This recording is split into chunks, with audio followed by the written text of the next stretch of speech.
선생님, 저는 매일 만 보씩 걷는데 왜 몸이 자꾸 아플까요?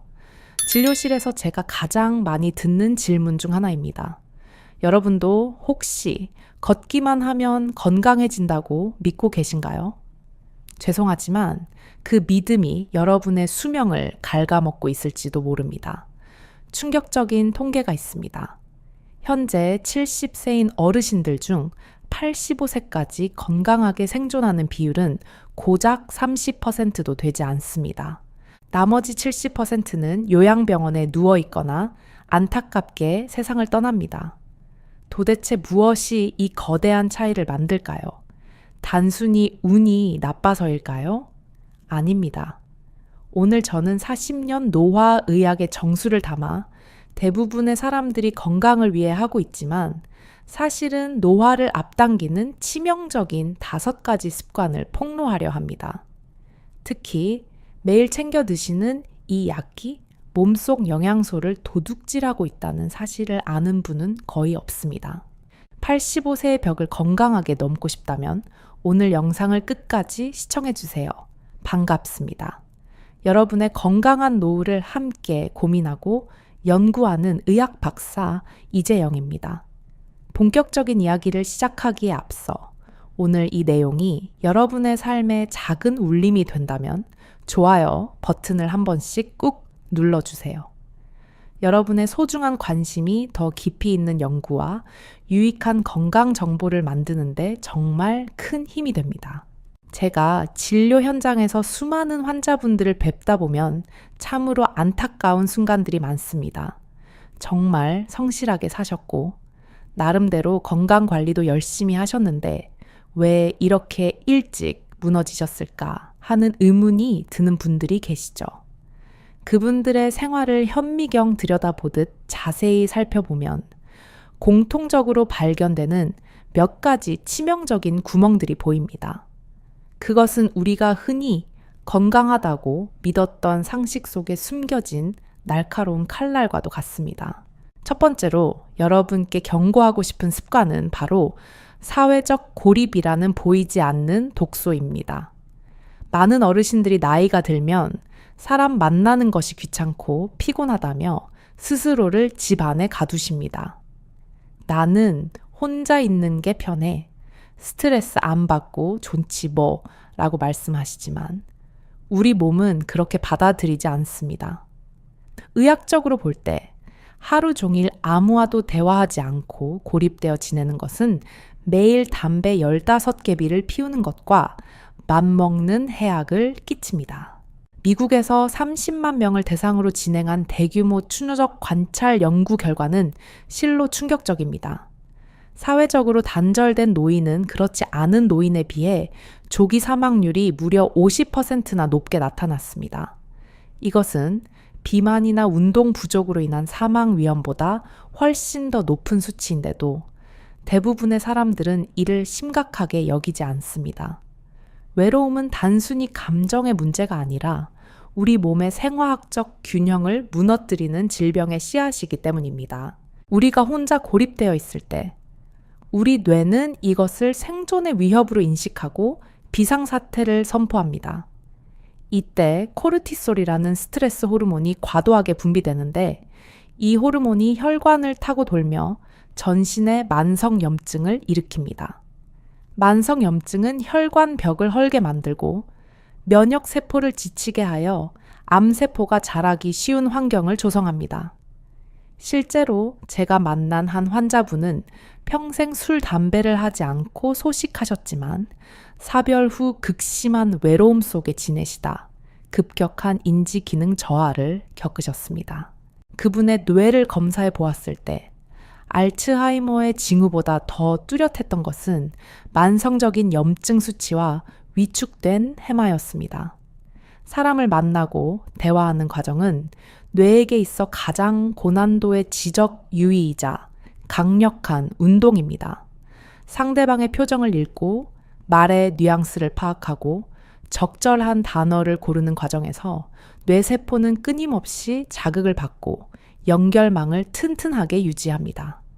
따라서 억지로라도 집 밖으로 나가 동네 슈퍼 주인과 날씨 이야기라도 나누는 것이 비싼 뇌 영양제를 먹는 것보다 100번 낫습니다. 두 번째로 말씀드릴 숨겨진 장수 방해 요인은 바로 우리 뱃속에 있습니다. 여러분은 평소에 장 건강을 얼마나 챙기고 계신가요? 단순히 변비가 없으면 장이 건강하다고 생각하시나요? 최근 노화의학계에서 가장 뜨거운 화두는 바로 장내 미생물과 수명의 상관관계입니다. 우리 장 속에는 100조 마리에 달하는 미생물들이 거대한 생태계를 이루며 살고 있는데 이들이 우리의 뇌와 수명을 조종하고 있습니다. 놀랍게도 치매 환자들의 대변을 분석해보면 건강한 노인들과는 확연히 다른 미생물 패턴을 보입니다. 치매 환자의 장 속에는 유익균은 거의 없고 암모니아와 같은 독소를 뿜어내는 유해균이 가득 차 있습니다. 이 독소들은 장벽을 뚫고 혈관을 타고 올라가 뇌혈관 장벽까지 손상시키며 결국 뇌세포를 직접 공격합니다. 이것이 바로 의학계에서 말하는 장뇌 연결축 이론이며 장이 20부위의 뇌라고 불리는 이유입니다. 그런데 많은 분들이 장 건강을 위해 유산균 음료 하나 마시는 것으로 할 일을 다 했다고 착각하십니다. 하지만 시중에 파는 달콤한 요구르트 속에 들어있는 당분은 오히려 유해균의 먹이가 되어 장내 환경을 악화시킬 수 있습니다. 진짜 장수하는 어르신들의 식탁을 보면 공통적으로 식이섬유가 풍부한 거친 음식들이 올라와 있습니다. 김치, 청국장, 된장 같은 전통 발효식품은 물론이고 뿌리채소와 해조류를 꾸준히 섭취하는 것이야말로 장내 유익균을 살리는 길입니다. 특히 항생제를 자주 복용하시는 분들은 더욱 주의하셔야 합니다. 감기약이나 관절염 약에 포함된 항생제는 나쁜 균만 죽이는 것이 아니라 우리 몸을 지켜주는 유익균까지 무차별적으로 폭격합니다. 한번 파괴된 장내 생태계가 다시 복구되는 데는 수개월에서 수년이 걸리기도 하며 그 사이 우리 몸은 노화의 급류를 타게 됩니다. 따라서 약을 드셔야 할 때는 반드시 전문가와 상의하여 유산균을 적극적으로 보충하고 장내 미생물의 먹이가 되는 프리바이오틱스를 챙기셔야 합니다. 이제 세 번째 습관으로 넘어가 보겠습니다. 이것은 앞서 오프닝에서 잠시 언급했던 걷기 운동에 대한 오해와 진실입니다.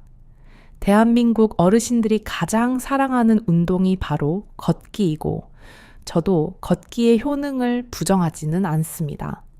하지만 냉정하게 말씀드려서 걷기만으로는 85세의 벽을 넘기가 매우 어렵습니다. 우리 몸의 근육은 30대 후반부터 매년 1%씩 자연적으로 감소하기 시작하여 60대가 넘어가면 그 속도가 2배, 3배로 빨라집니다. 근육이 빠져나간 자리는 야속하게도 지방이 채우게 되는데 이것을 우리는 근감소증이라고 부릅니다. 걷기 운동은 심장과 폐를 튼튼하게 하는 유산소 운동으로는 더할 나위 없이 훌륭하지만 근육의 크기를 키우거나 뼈를 단단하게 만드는 데는 한계가 명확합니다. 특히 우리 척추 뼈나팔 근육은 걷는 동작만으로는 거의 자극을 받지 못해 열심히 만보를 걸어도 골다공증이 진행되는 경우가 허다합니다. 그래서 정형외과 의사들이 걷기만 해서는 반쪽짜리 운동이다 라고 입을 모아 말하는 것입니다. 근육은 편안할 때가 아니라 힘들다고 비명을 지를 때 성장한다는 사실을 기억하셔야 합니다. 전문 용어로는 과부하의 원리라고 하는데 평소보다 조금 더 힘든 자극을 주어야 우리 몸이 그에 적응하며 강해지는 것입니다. 헬스장에 가서 무거운 역기를 들라는 말씀이 아닙니다. 집에서 TV를 보며 하는 간단한 동작으로도 충분합니다. 의자를 잡고 앉았다 일어나는 스쿼트 동작을 하루에 10번씩 3세트만 해보세요. 허벅지가 뻐근해지는 그 느낌이 바로 회춘의 신호입니다. 또한 벽을 짚고 하는 팔굽혀펴기는 상체 근육을 단련하여 척추를 바로 세우는데 아주 효과적입니다.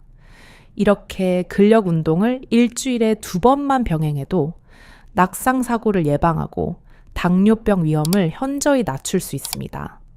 근육은 우리 몸에서 가장 큰 포도당 저장 창고이기 때문에 근육이 늘어나면 혈당 조절 능력도 자연스럽게 좋아지기 때문입니다.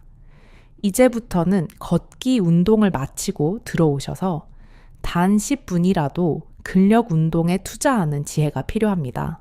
네 번째로 우리가 반드시 짚고 넘어가야 할 착각은 바로 햇빛과 비타민 D에 관한 오해입니다.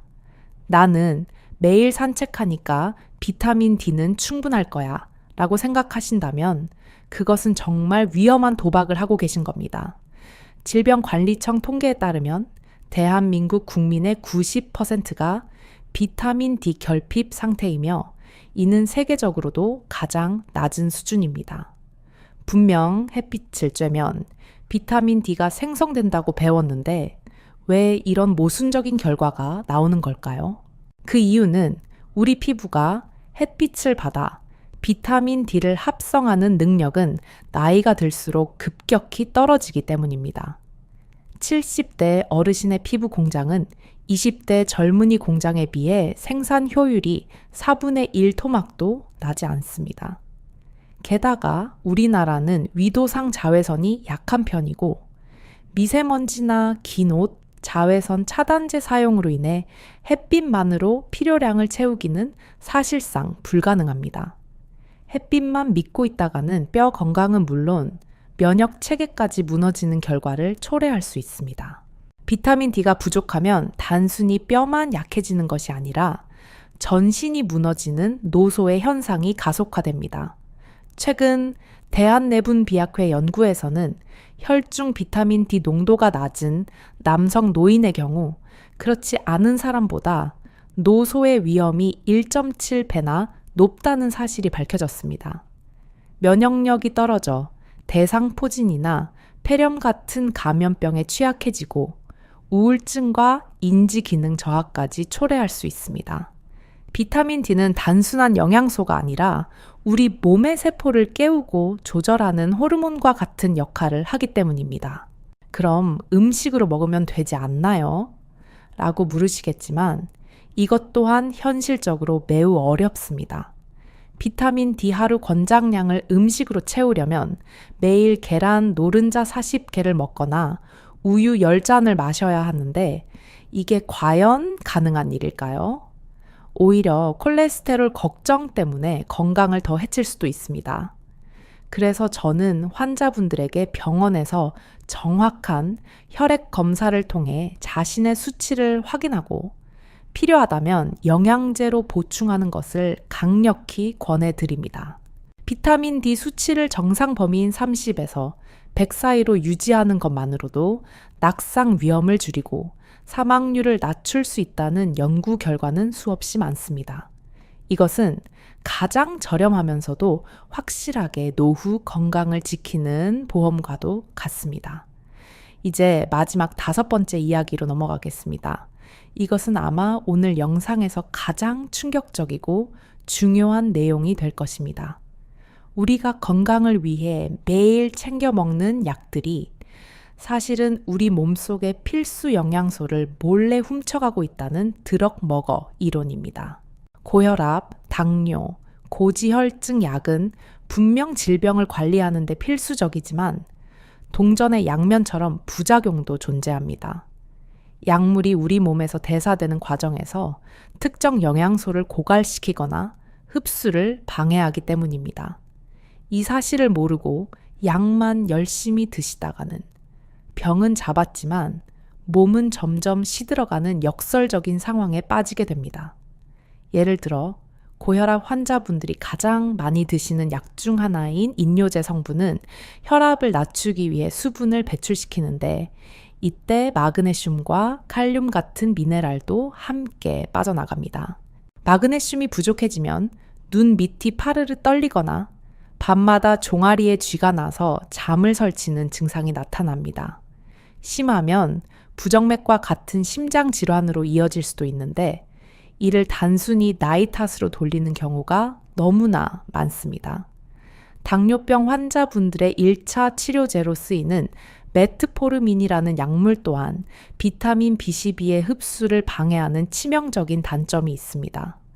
비타민 B12가 부족하면 손발이 저리고 감각이 둔해지는 말초 신경병증이 찾아오고 건망증이 심해지며 인지 기능이 떨어집니다.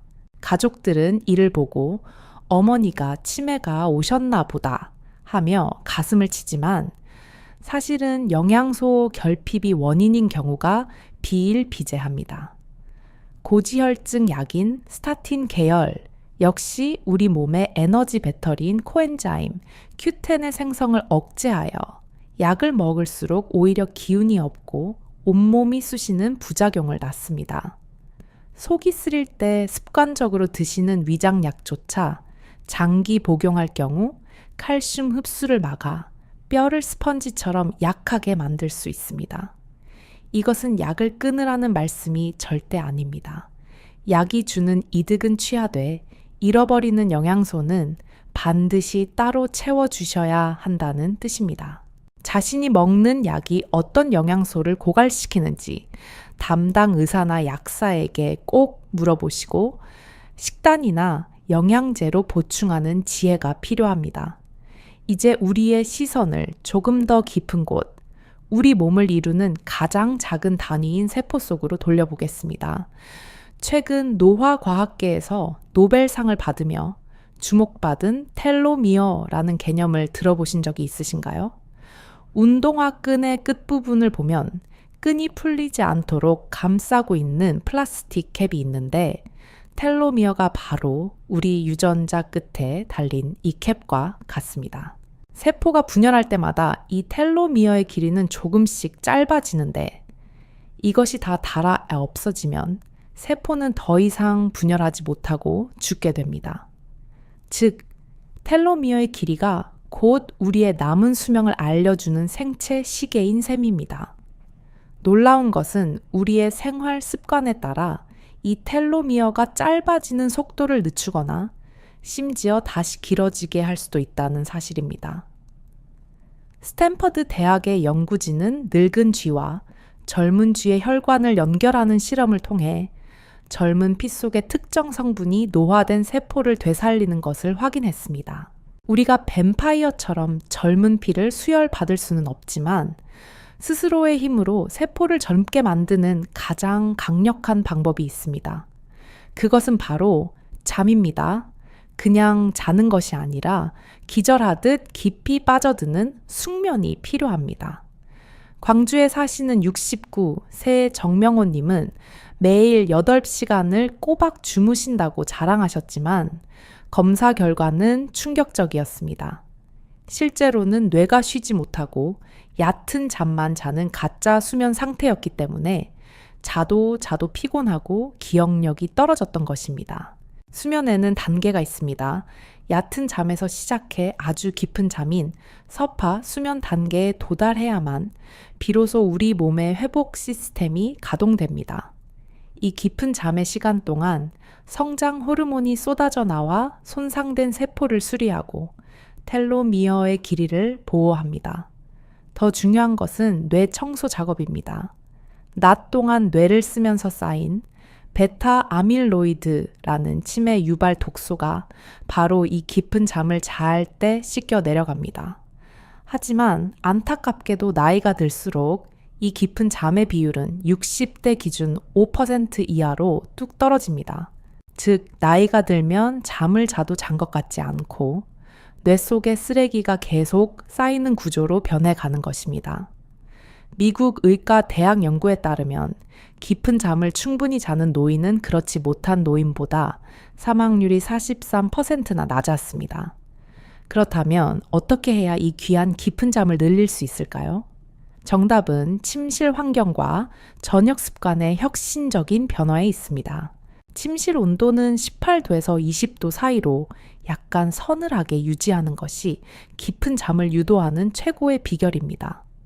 우리 몸은 신부천이 살짝 떨어질 때 비로소 휴식 모드로 진입하기 때문인데 겨울철에 너무 뜨거운 전기 장판을 사용하는 것은 오히려 숙면을 방해하는 독이 될 수 있습니다.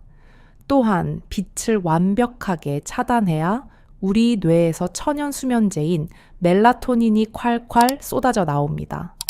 아주 미세한 불빛이라도 시신경을 자극하면 뇌가 깨어있게 되므로 암막 커튼을 활용하거나 수면 안대를 착용하는 것을 적극 추천합니다. 잠들기 최소 2시간 전부터는 스마트폰과 텔레비전을 멀리하는 결단도 필요합니다. 전자기기에서 나오는 파란 불빛인 블루라이트는 뇌를 대낮이라고 착각하게 만들어 수면 리듬을 완전히 망가뜨리기 때문입니다. 대신 조용한 음악을 듣거나 가벼운 스트레칭을 하며 뇌에게 이제 잘 시간이야 라고 신호를 보내는 나만의 수면 의식을 만들어 보세요. 카페인은 오후 2시 이후에는 피하고 알코올은 잠이 드는 데는 도움이 될지 몰라도 수면의 질을 떨어뜨림으로 삼가야 합니다. 오늘 우리가 긴 시간 동안 함께 나눈 이야기들을 다시 한번 마음속에 깊이 새겨보겠습니다. 이 5가지 원칙만 기억하셔도 여러분은 이미 상위 30%의 건강한 노후를 예약하신 것이나 다름없습니다. 첫째, 고립은 흡연보다 해롭다는 사실을 기억하고 세상 밖으로 나와 사람들과 따뜻한 온기를 나누세요. 둘째, 장내 미생물이 좋아하는 거친 음식과 발효식품으로 뇌 건강까지 챙기셔야 합니다. 셋째, 걷기만 고집하지 말고 일주일에 2번은 근력 운동을 통해 뼈와 근육을 단단하게 만드세요. 넷째, 햇빛만 믿지 말고 비타민 D 수치를 정기적으로 확인하여 면역력의 방패를 튼튼히 하세요.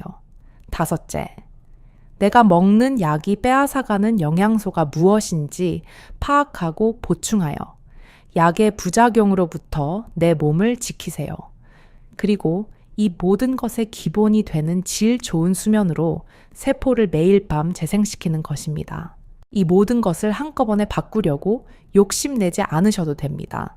천리 길도 한 걸음부터라는 옛말이 있습니다. 오늘 당장 오랜 친구에게 안부 전화를 거는 것부터 혹은 저녁 식탁에 신선한 상추쌈을 올리는 것부터 시작하면 됩니다. 작은 변화들이 하루하루 쌓여 1년이 되고 10년이 되면 여러분의 몸은 놀랍도록 젊고 건강하게 변해 있을 것입니다. 저 이재영도 70이 넘은 나이지만 이 원칙들을 매일 실천하며 살아가기에 20년 전보다 오히려 더 활기차게 여러분을 만날 수 있는 것입니다. 건강한 장수는 신이 내린 우연한 축복이 아니라 여러분이 매일 내리는 현명한 선택들이 모여 만든 필연적인 결과물입니다.